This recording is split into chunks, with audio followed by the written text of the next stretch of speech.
सुनना चाहती हूँ। कैसे उनका रघुवंश में जन्म हुआ, किन कारणों से हुआ, कैसे कैसे आए। तो शिव जी कहते हैं देखो देवी, राम जन्म के हेतु अनेकों, राम जी के जन्म के अनेकों कारण हैं। अब कहां तक आपको सुनाऊं।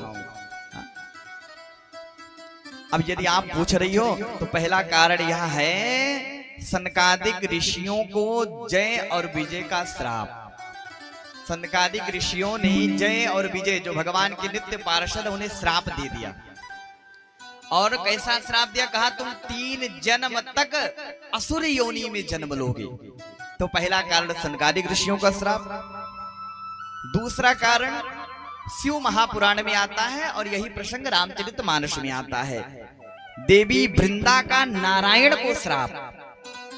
और तीसरा कारण आया, नारद जी ने भी भगवान नारायण को श्राप दिया। शिव जी सोचे नहीं नहीं, ये सब भगवान केवल श्राप के कारण ही थोड़ी ना राम जी का जन्म लिए हैं। तो अब चौथा कारण बतलाए, कहा चौथा कारण है मनु और शतरूपा का कठोर तपस्या। तप के कारण, भगवान तपस्या के कारण भी जन्म लिए। चौथा कारण प्रताप भानु को ब्राह्मणों का श्राप मिलना।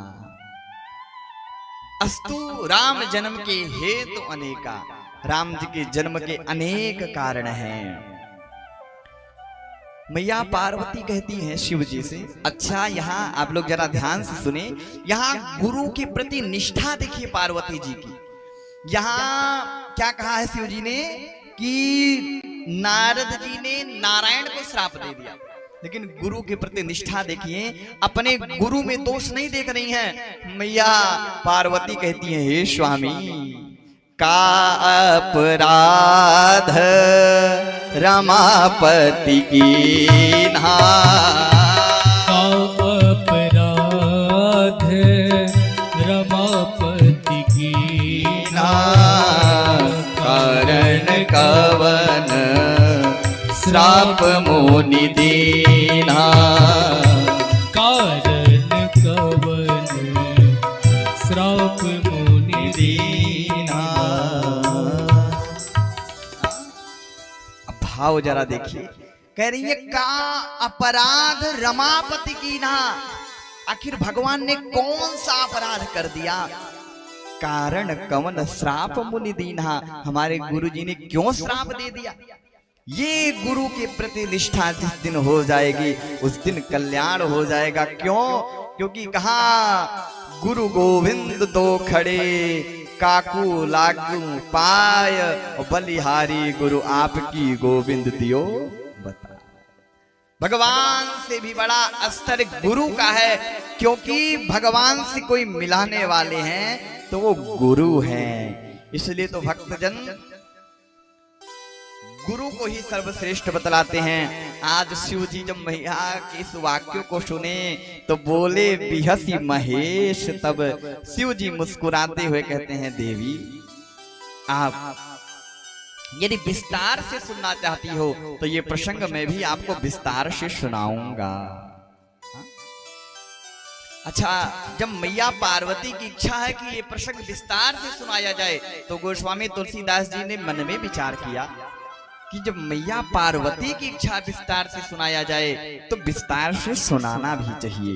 तो आज गोस्वामी तुलसीदास जी विस्तार से अपने मन को सुना रहे हैं।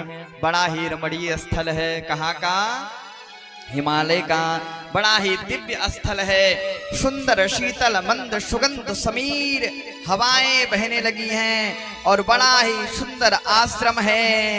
हिमगिरि गुहा एक अति पावन, हिमगिरि गुहा एक अति पावन, बह समीप सुरसरी सुहावनी, बह समीप सुरसरी सुहावनी, आश्रम परम पुनीत सुहावा, आश्रम परम पुनीत सुहावा, देख देवर सी मन अति भावा, देख देव ऋषि मन अति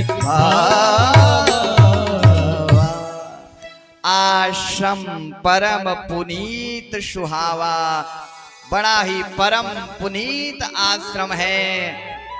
और देव ऋषि जब आए, हिमालय की सुंदर चोटियां, सुंदर शिखर, सुंदर सुंदर आकर्षित वृक्ष, और उन वृक्षों के छांव में सुंदर पुष्प खिले हुए हैं। अच्छा, यहां भी भाव, नारद जी इस स्थल को देखें तो नारद जी के मन में आया, इतना परम शांत रमणीय स्थल है, लाओ यहां जप किया जाए।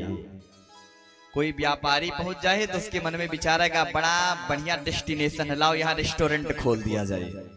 हाँ? कोई ठेकेदार पहुंच जाए, सोचेंगे यहाँ लकड़ियां बड़ी मोटी मोटी हैं, लाओ इसको कटवाया जाए। तो भाव का भी अंतर होता है। भाव में भी नारद जैसे संत पहुंचे तो मन में भाव आया, यहाँ भगवान का ध्यान अच्छा लगेगा, क्योंकि भजन और भोजन एकांत का विषय नहीं है, लेकिन भजन कहा, भजन आप एकांत में करें, क्योंकि जितना एकांत में भजन करेंगे उतना ही प्रभु में मन लगेगा। आज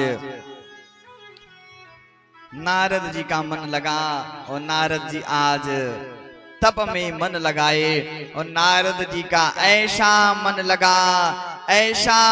लगा कि महाराज सुमिरत हरि श्राप गति बाधी, सहज विमल मन अति लागी।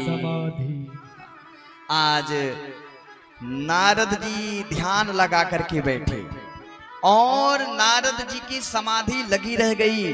किसी ने कहा, महाराज जरा रुको,